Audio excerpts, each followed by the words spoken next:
Hai, balik lagi dengan saya Bima Handoko dengan di channel International Computer. Kali ini kita akan sedikit membahas tentang laptop ya, laptop yang agak jadi perdebatan di media sosial, yaitu perihal laptop OEM sama ODM. Jadi bedanya apa seperti itu. Jadi ya seperti kita tahu, untuk jenis laptop sendiri itu sebenarnya dibagi menjadi dua berdasarkan uh, produksi massalnya, seperti itu, produksi massalnya atau desainnya sih, bukan produksinya sih. Kalau desainnya sih sama-sama aja ya. Jadi seperti yang kita tahu, banyak brand laptop di dunia dan tidak semuanya itu ngebikin, atau hampir semuanya itu tidak ngebikin pabrik sendiri.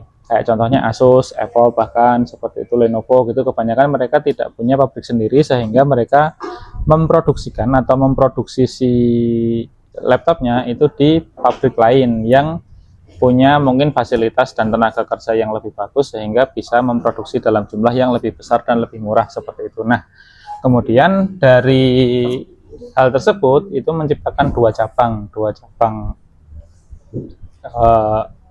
cabang desain produk seperti itu yang disebut sebagai OEM dan ODM seperti itu. Bedanya apa? Nah, itu langsung saja kita bahas.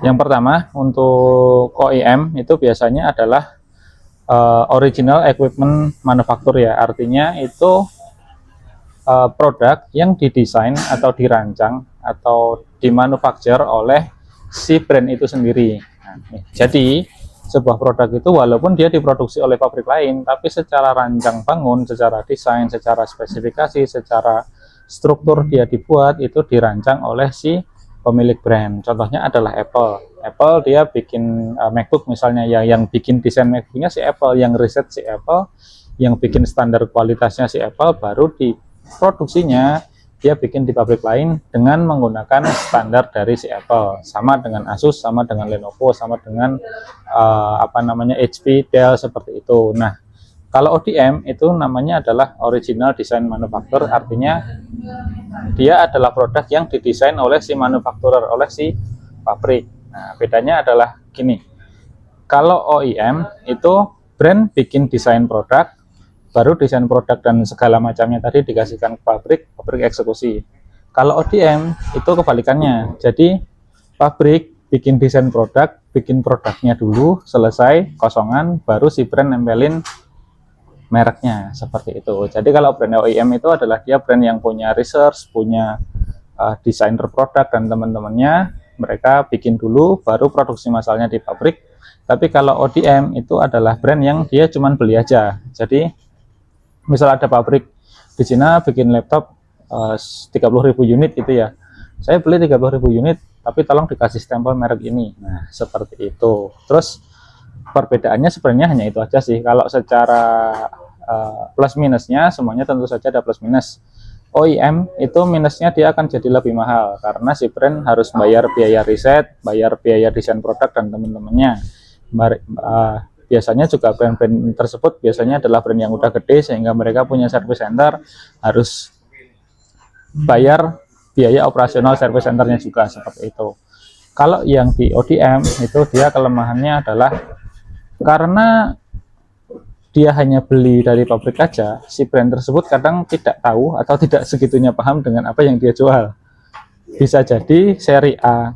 Jadi gini, kalau seri kita bikin produk sendiri kan kita desain sendiri itu, misal dari seri sekarang ke seri selanjutnya, itu biasanya kita jarang membangunnya dari nol. Kita tinggal upgrade aja. Misal sudah ada strukturnya, tinggal kita ganti, upgrade aja seperti itu. Makanya secara umum ada benang merahnya, ada backbone-nya, desainnya itu sama gitu, sehingga saat kita contohnya ya kayak misal di Asus ya, antara 453 ke 455 ke 456 gitu, secara struktur itu hampir mirip, cuman beda di beberapa poin tok, sehingga saat kita mengerjakan service itu lebih gampang. Tapi kalau di ODM itu beda, karena kadang misal brand A ya, dia beli yang seri dual core-nya itu di pabrik A, beli yang seri Core i3-nya di pabrik B, itu nanti sudah completely different seperti itu. Terus satu lagi kelemahannya yang ODM adalah karena dia completely different tadi, dia tidak ada standar khusus buat spare part-nya.